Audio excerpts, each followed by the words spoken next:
ભગવાન શ્રી કૃષ્ણને માટે ધર્મસંકટ આવ્યો. પોતાના ભાઈએ એમના સાળાનો વધ કર્યો.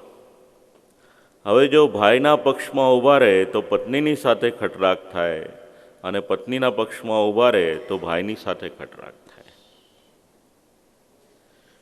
શું કરવું ને શું ન કરવું, એટલે શ્રીમદ ભાગવતે શબ્દ આપ્યો, ના બ્રવીત સાધ્વ સાધુઆ. એવું પણ ન બોલ્યા કે તમે આને માર્યો એ સારું કર્યું, અને એવું પણ ન બોલ્યા કે આ ખરાબ થયું. મૌન ધારણ કરીને ત્યાં બિરાજ્યા. વાણીનો વિવેક ડગલે ને પગલે ભાગવતમાં ઘણા પ્રસંગો છે, આપણને સમજાવે છે. ક્યારે ક્યાં શું કેવી રીતના અને કેટલું બોલવું, જો એ સમજણ નહીં હોય તો એક વાણી નામનું શસ્ત્ર એવું છે, ધારીશું તો આખા જ વિશ્વને મિત્ર બનાવી શકીશું, અને જો ધારીશું તો એના દ્વારા આખા વિશ્વ આપણો શત્રુ બની જશે. ના બ્રવીત સાત્વ સાધુઆ. ત્યાર પછી ઉષા અને અનિરુદ્ધના વિવાહ. બાણાસુરની કન્યા, એનું નામ ઉષા. રાત્રિના સમયે એક દિવ્ય પુરુષના દર્શન થયા. દર્શન કરતાં કરતાં જાણે સ્વપ્નમાં એના વિવાહ થયા હોય એવી ચેષ્ટા થઈ. સ્વપ્નમાં ને સ્વપ્નમાં જ નાથ નાથ કરીને બોલી ઉઠ્યા. એમની સાથે એમની એક સખી, એનું નામ ચિત્રલેખા. કહ્યું જગાડીને કે બેન, તારા લગ્ન તો થયા નથી, તો નાથ નાથ કોને કહેશ? એટલે કહ્યું સ્વપ્નમાં એક પુરુષના દર્શન કર્યા કે જેની સાથે મારા વિવાહ થયા હોય એવું મને લાગ્યું. કોણ હતા આ પુરુષ? એટલે એણે વર્ણન કરવાની શરૂઆત કરી. એ વર્ણન કરે અને ચિત્રલેખા એનું પેઇન્ટ બનાવે, આખો સ્કેચ બનાવે. આમ કરતાં કરતાં અનેક કુળોના પુરુષોના ચિત્ર બનાવ્યા, પણ એને મળતા ન આવ્યા. યદુકુલમાં ભગવાન શ્રી કૃષ્ણનું ચિત્ર બનાવ્યું. કહ્યું કે આમની જેવા છે, પણ આ નથી. પ્રદ્યુમ્નજીનું ચિત્ર બનાવ્યું તો કે આબેહૂબ આમની જેવા લાગે, પણ આ પણ નથી. અનિરુદ્ધજીનું ચિત્ર બનાવ્યું, આંખ નીચી થઈ ગઈ કે આ એ પુરુષ છે. આજે કોઈ અપરાધીને પકડવાને માટે સ્કેચ તૈયાર કરવામાં આવે, જે પોલીસના માણસો આવીને કરે. શ્રીમદ ભાગવત આપણને સમજાવે છે કે આ ચિત્રલેખા નામના એક સ્ત્રી હતા, જેમની પાસે આ સિદ્ધિ હતી. સાંભળી સાંભળીને આખો જ માણસનો ચહેરો કેવો હોય એને તૈયાર કરી શકે. વ્યસનમ તે પકર્ષામી ત્રિલોક્યામ યદિ ભાવ્યતે. એમને લાવ્યા બાણાસુરને ત્યાં. અનિરુદ્ધજી ભગવાનના પૌત્ર અને ચિત્રલેખા, એમના દ્વારા લાવવામાં આવેલા અનિરુદ્ધજી અને ઉષા તેઓ રહ્યા. બાણાસુરને સમાચાર મળ્યા, કેદ કર્યા. બીજી તરફથી ભગવાન શ્રી કૃષ્ણ પધાર્યા, એક તરફથી મહાદેવજી પધાર્યા. બંનેના બાણ સામ સામે ચાલ્યા. આ તો દુનિયાને દેખાડવાને માટે.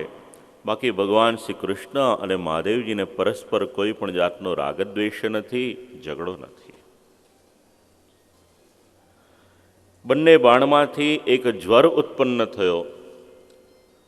તાવ થાય, અસહ્ય બીમારી થાય, અને એ તાવ શાંત ન થતો હોય તો શ્રીમદ ભાગવતના 4 શ્લોક છે, એનો પાઠ કરે તો આવેલો જ્વર એ શાંત થાય. એનું નામ જ્વરસ્તુતિ. નમામિ ત્વાનંત શક્તિમ પરેશમ સર્વાત્માનમ કેવલમ જ્ઞપ્તિ માત્રમ.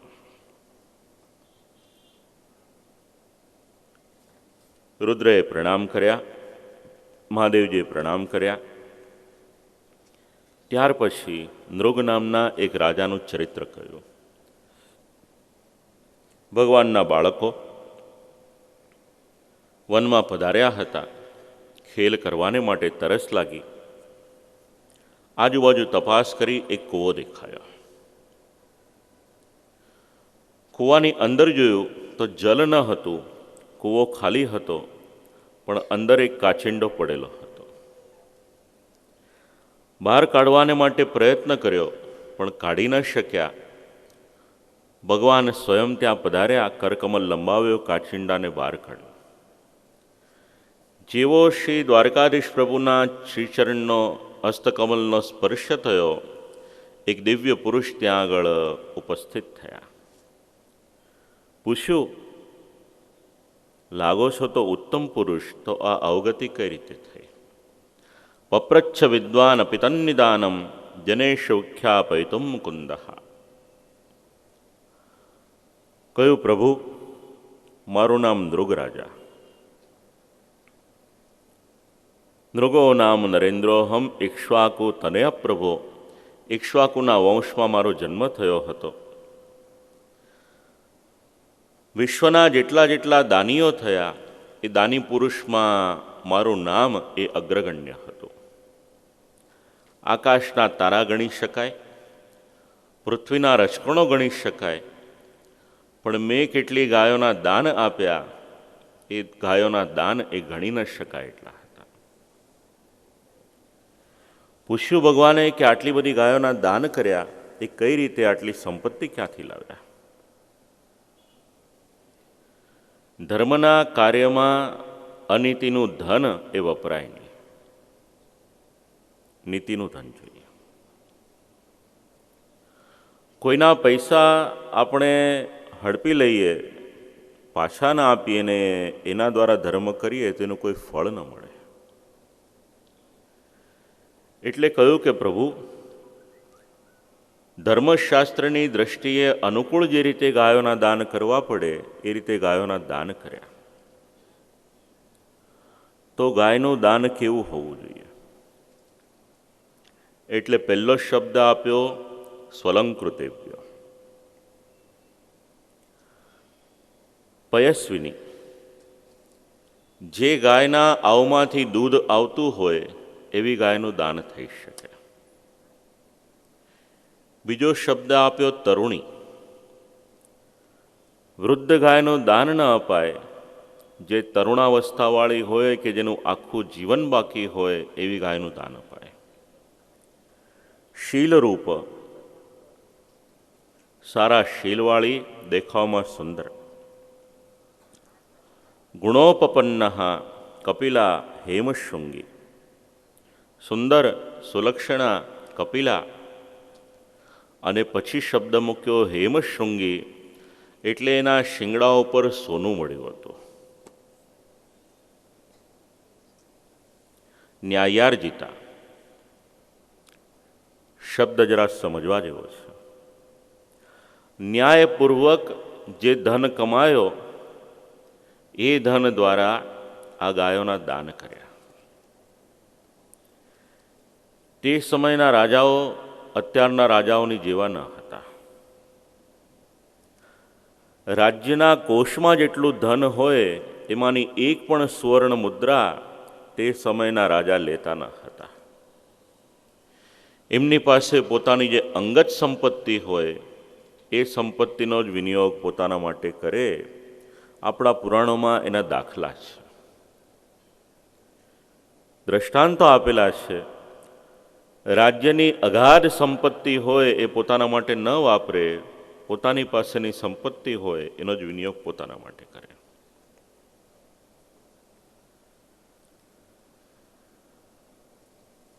રૂપ્ય ખુરાહા સવત્સા દુકૂલમાલા વર્ણાદદાવહમ.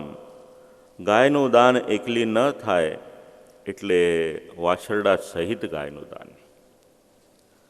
આપણા ધર્મશાસ્ત્રે આપણને સમજાવ્યું, મંગલ પ્રસંગ આવે ત્યારે ગાયનું દાન, સત્કર્મ કરવું હોય ત્યારે ગાયનું દાન, ઘરે દીકરાનો જન્મ થાય ત્યારે ગાયનું દાન. હવે આજે મુશ્કેલી થાય કે ગાયનું દાન આપવું હોય તો કોને આપવું?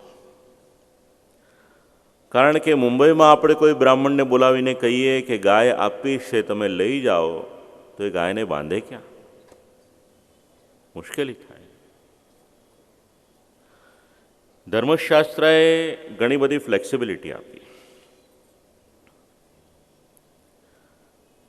ગાયનું દાન આપવાનું હોય અને ગાય ના આપી શકીએ તો એની બદલામાં કંઈક દ્રવ્ય આપવું. હવે દ્રવ્ય ગાયના મૂલ્ય જેટલું આપી શકીએ તો ઉત્તમ. હવે દરેક વ્યક્તિની પાસે એટલા પૈસા ન હોય, એટલે ધર્મશાસ્ત્રએ એનો પણ માર્ગ બતાવ્યો કે એક ગાયના માટે 1 રૂપિયો અને વાછરડાને માટે 4 આના, એટલે મિનિમમ ₹1.25 આપે જેની પરિસ્થિતિ ન હોય તો એનો પણ ગોદાનનો સંકલ્પ એ પૂર્ણ થાય. હવે આપણને બધાને ખબર છે કે ₹1.25 અત્યારે ગાયનું ઘાસ પણ ન આવે. કોઈએ ગાય બાંધેલી હોય અને એને ઘાસ ખવડાવવાનું હોય તો પણ ₹5, ₹10, ₹20 જોઈએ તો જ ઘાસ મળી શકે. પણ ઋષિમુનિઓએ એ વ્યવસ્થા એવી કરી કે નિર્ધનમાં નિર્ધન માણસ હોય, એને પણ ધર્મ કરવો હોય તો એ પણ ધર્મ કરી શકે એવી એક વ્યવસ્થા કરી. બીજો પ્રશ્ન, દાન આપવાનું કોને? એ દાન જે સદગુણી હોય, તપસ્યત બ્રહ્મ વદાન્ય સદ્ભ્ય પ્રાદામ યુવભ્યો દ્વિજપુંગવેભ્ય. વેદપાઠી, સચ્ચરિત્રશીલ, વિદ્યાર્થીઓને અધ્યયન કરાવનાર જે બ્રાહ્મણ હતા, ઉત્તમમાં ઉત્તમ બ્રાહ્મણ હતા, સદ્ગુણી હતા, શીલ સંપન્ન હતા, જેમને આ દાનની જરૂર હતી એવા બ્રાહ્મણોને દાન આપ્યું. દાન લેવાને માટે પણ પાત્રતા જોઈએ. આપનાર તો આપે, પણ લેનારની પાત્રતા ન હોય તો એ દાનને પચવી ન શકે. સાથે સાથે દાનના ઘણા બધા પદાર્થો બીજા પણ આપ્યા. ભગવાને પૂછ્યું તો પછી આ દશા શેને માટે થઈ, આટલું બધું દાન કર્યું તો કે એક વખત એક અપરાધ થયો. એક ગાયને દાનમાં આપી, ભૂલથી એ ગાય ફરતી ફરતી પાછી મારે ત્યાં આવી ગઈ અને એ જ ગાયને બીજા બ્રાહ્મણને દાનમાં આપી. બંને બ્રાહ્મણો ભેગા થયા, એક ગાયની ઉપર બંને દાવો કર્યો, મારી પાસે આવ્યા, હજી તો એનો હું કંઈ નિર્ણય આપું એની પહેલાં મારા પ્રાણ ગયા. બંને બ્રાહ્મણોને મેં પર્યાય આપ્યા હતા કે આ એકના બદલે તમને જોઈએ એટલી અનેક ગાયો આપું, પણ કોઈ તૈયાર ન થયો. પછી પાપ પુણ્ય ભોગવવાનો સમય આવ્યો. પૂછવામાં આવ્યું મને કે પહેલાં શું ભોગવવું છે. એટલે મેં પૂછ્યું કે મારું પાપ કેટલું અને પુણ્ય કેટલું. તો કે રાજા, તમારું પાપ ખૂબ જ ઓછું છે અને પુણ્ય અનંત છે.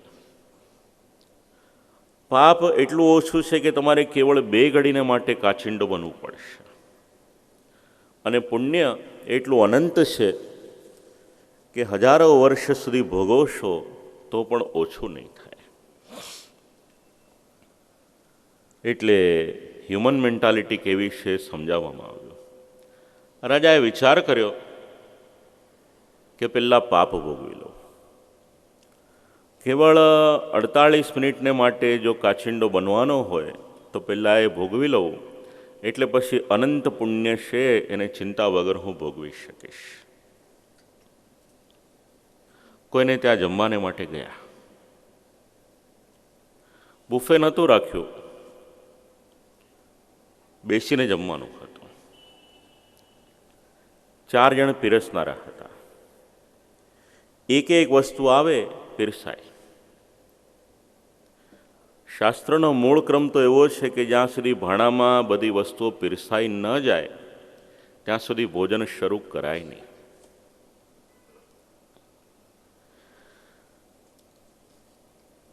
પાત્રમાં બધું પીરસાઈ ગયું.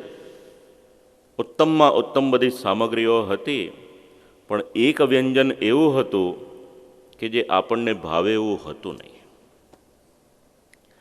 એટલે આપણે શું કરીએ, જે ભાવતું ન હોય એ પહેલાં ખાઈ લઈએ, કે પછી આપણને ભાવતું ભોજન કરી શકીએ. પણ પીરસનાર એવા ભાગ્યશાળી હોય, એ વિચારે કે આમને આ વધારે ભાવે છે, એટલે આપણે એક પીસ ખાઈ લઈએ તો બીજા 2 પીસ લાવીને મૂકે થાળીમાં. એ તો હવે પીરસવાનો આનંદ રહ્યો નહીં. મૂળમાં તો બધા પંગતમાં બેસીને જમતા હતા. હવે દેશકાળ પરિસ્થિતિ અનુસાર થયું એવું કે બધાને ત્યાં ભોજનનો આ ક્રમ આવી ગયો. અમારે ત્યાં હોય તો અમારે ત્યાં પણ આ જ સ્થિતિ થઈ. રાજાએ વિચાર કર્યો કે પુણ્ય પછી ભોગવીશ, પાપ પહેલાં ભોગવો. પાપ પહેલાં ભોગવવાને માટે 2 ઘડી કાચિંડો થયા હતા. જે દેહ ધારણ કર્યો એનો સ્વભાવ આવ્યો, નાના નાના જીવજંતુઓને મારવાની શરૂઆત કરી. પાપમાં પાપ ઉમેરાતું ગયું. 2 ઘડીને માટે કાચિંડો થયા હતા, એમ કરતાં કરતાં હજારો વર્ષ વીતી ગયા.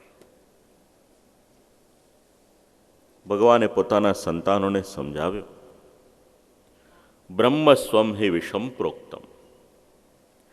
શક્ય હોય તો ક્યારે પણ બ્રાહ્મણનું ધન એને લેશો નહીં. લેશો તો નૃગરાજાની જેવી પરિસ્થિતિ થશે. સાથે સાથે આપણે એ પણ ઉમેરી દેવાનું, કેવળ બ્રાહ્મણનું નહીં, જેની પર આપણો અધિકાર ન હોય એ અનધિકારની સંપત્તિ, એમાં ક્યારે પણ મન ન લગાવવું. જો વિશ્વના લોકો શ્રીમદ ભાગવતનો આવો એકાદ સિદ્ધાંત પણ જો ધારણ કરી લે તો અનેક અનિષ્ટોનો અંત આવી જાય. બલદાઉજી વ્રજમાં પધાર્યા. યમુનાજીનું કર્ષણ થયું. પૌંડક અને કાશીરાજ એમનો ઉદ્ધાર કર્યો. પૌંડક નામના એક રાજા ભગવાન શ્રી કૃષ્ણની જેવું આબેહૂબ સ્વરૂપ ધારણ કરે. ભગવાન ચતુર્ભુજ, તો આમને 2 હાથ હતા તો 2 હાથ ખોટા લગાવે. ભગવાનનું શ્યામ સ્વરૂપ, તો એ રીતનો રંગ લગાવે. ભગવાનના શ્રીહસ્તમાં